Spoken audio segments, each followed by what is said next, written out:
Akıllı telefonlarımızın bizi günde 24 saat bağlantıda tuttuğu bir dünyada yaşıyoruz. Haftanın 7 günü, ancak ironik olan şu ki, kendimizi hiç bu kadar değersiz ve izole hissetmemiştik. Sanki kocaman bir dijital boşluğa bağırıyor, duyulmak ve sevdiklerimiz için değerli olmak için can atıyoruz. Peki mesajlarımız cevapsız kaldığında, başkalarının hayatındaki varlığımız bir gereklilikten ziyade bir kolaylık gibi göründüğünde ne olur? Bu anlarda Marcus Aurelius tarafından öğretilen Stoacılığın kadim bilgeliği bir fener gibi parlar, bize gerçek değerimizin içimizden geldiğini hatırlatır. Peki bu ebedi felsefeyi nasıl bütünleştirebiliriz? Günlük yaşamımızda, başkalarıyla olan ilişkilerimizde ve etkileşimlerimizde değerimizi içtenlikle artırmak için. Bu video, gerçek dürüstlüğü ve derinliği yansıtan ilişkiler kurmak için hile ve manipülasyon olmadan stoikliğe karşılık gelen pratik stratejiler konusunda size rehberlik edecektir. Unutmayın, desteklediğiniz şirket kimliğinizin bir yansımasıdır. Felsefenin özü bize gerekli olmayı değil, yeri doldurulamaz olmayı öğretir. Bu, sonsuz bir kaynak olmadığımıza dair stoacı bir hatırlatmadır.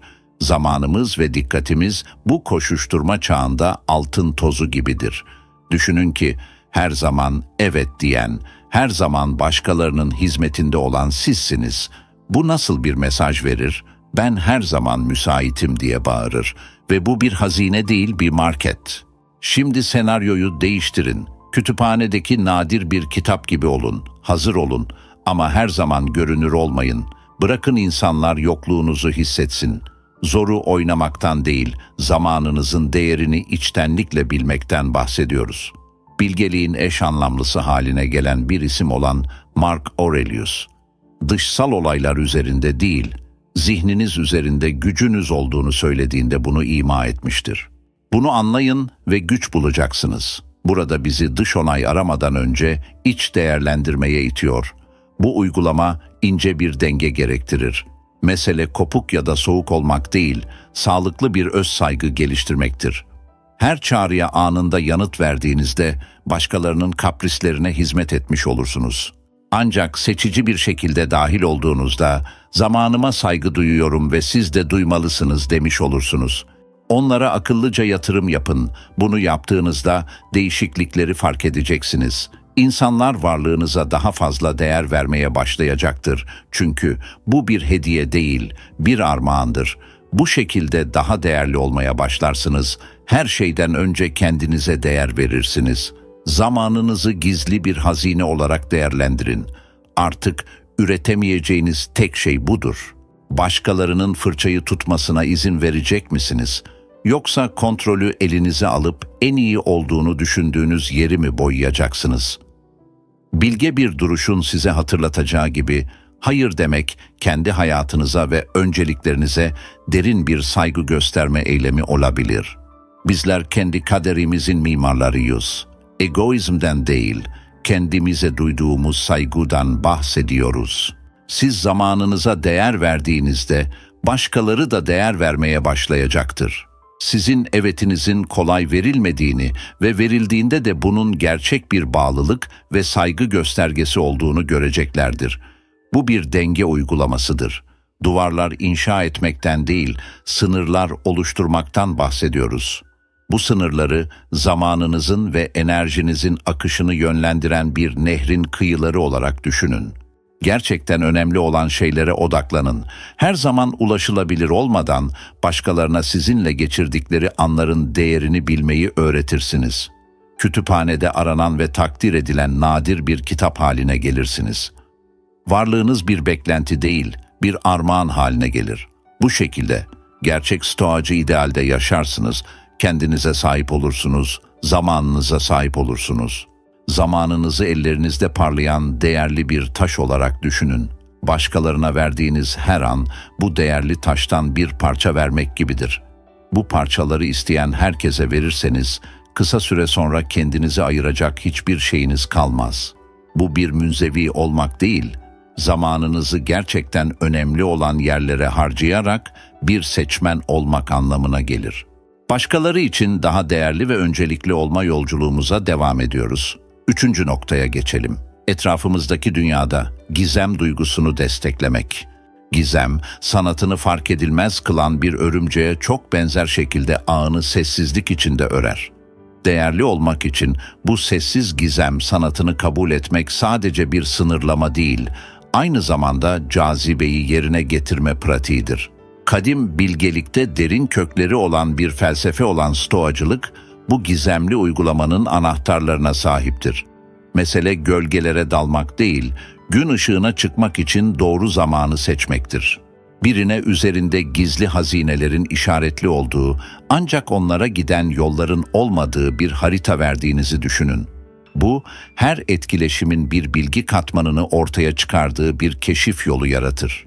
Kim olduğunuza dair daha fazla derinlik ve doku gösterir. Seçici bölme sanatında başkalarının eğilmesi, düşünmesi ve hayatlarımızın gelişen tarihini takdir etmesi için alan yaratırız. Stoacılık bize zaman içinde fısıldanan kelimelerdeki içsel pusulamızın gücünü öğretir.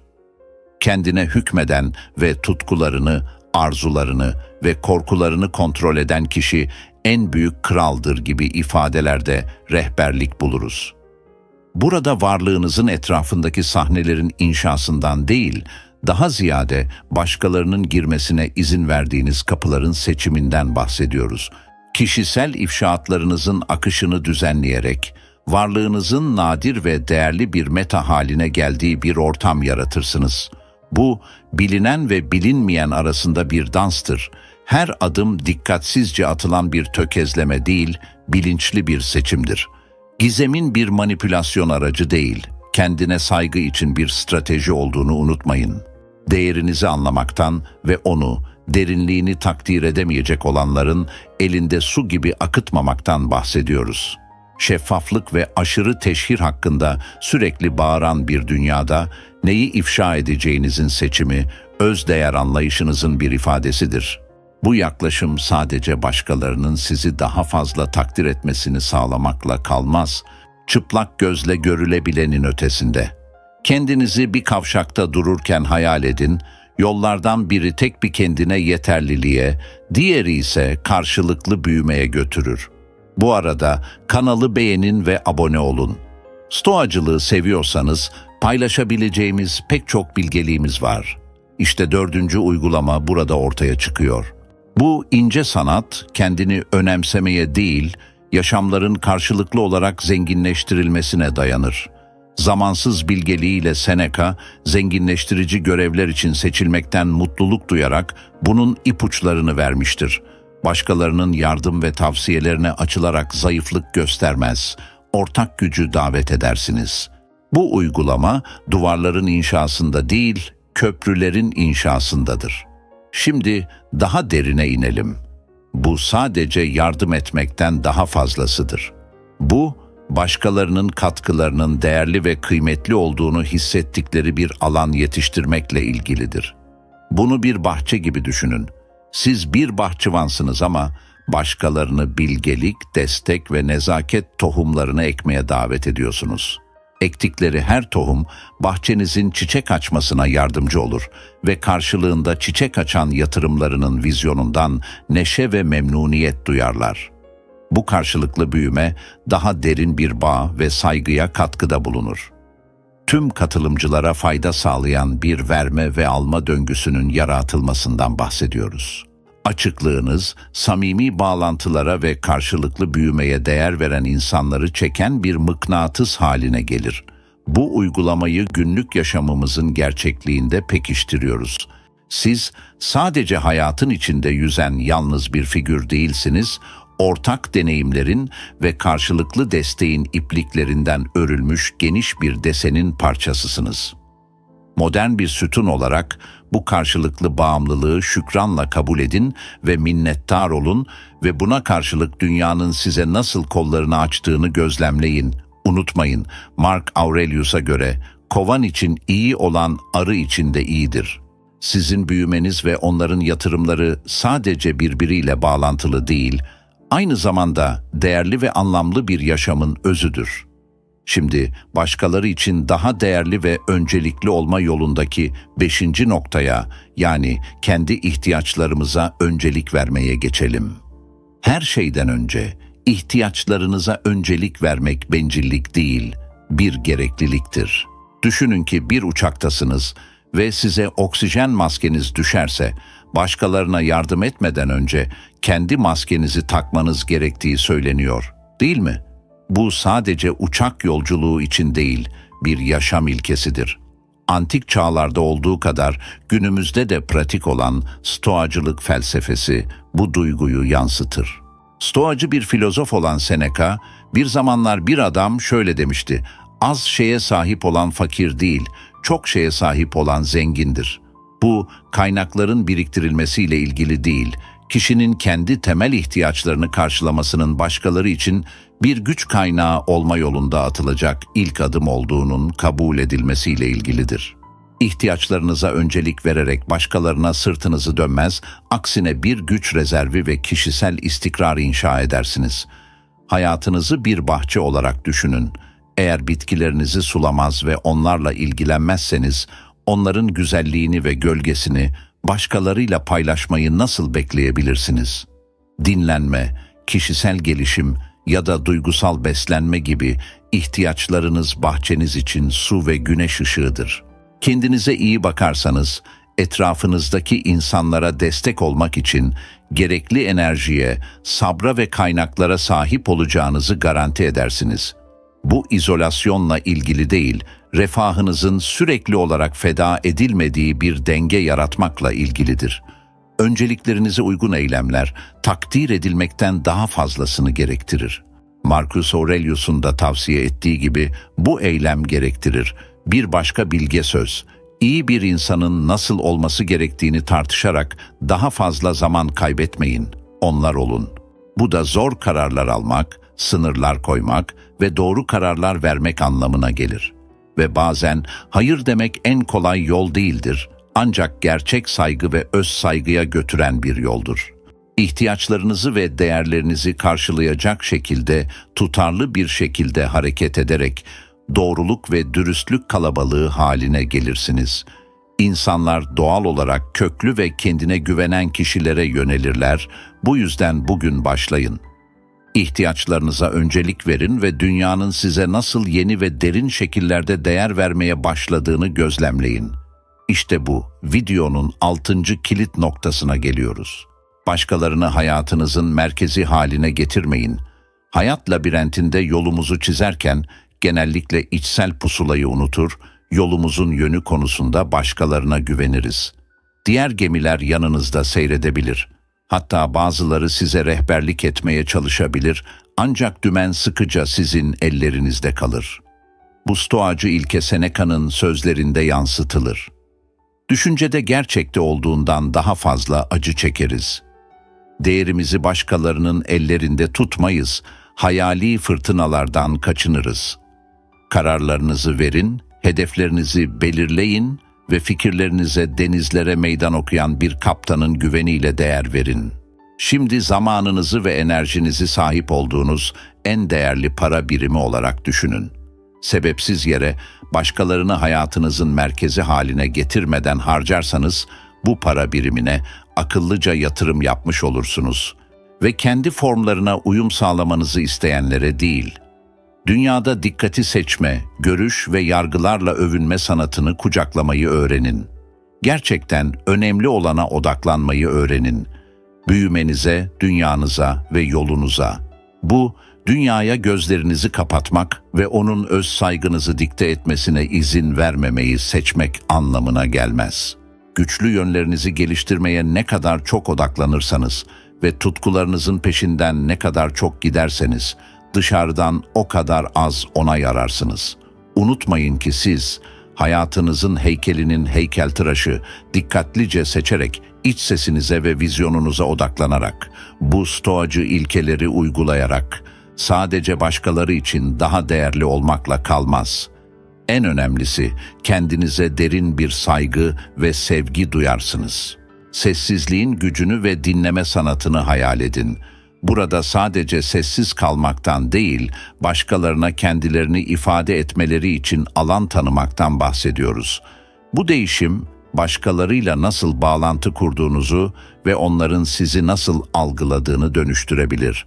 Stoacı bilgelik, örneğin Epiktetus, kulaklarımız ve ağzımız arasındaki dengeyi vurgular. Konuştuğumuzdan 2 kat daha fazla dinleyebilmemiz için 2 kulağımız ve 1 ağzımız olduğunu incelikle ima etmiştir.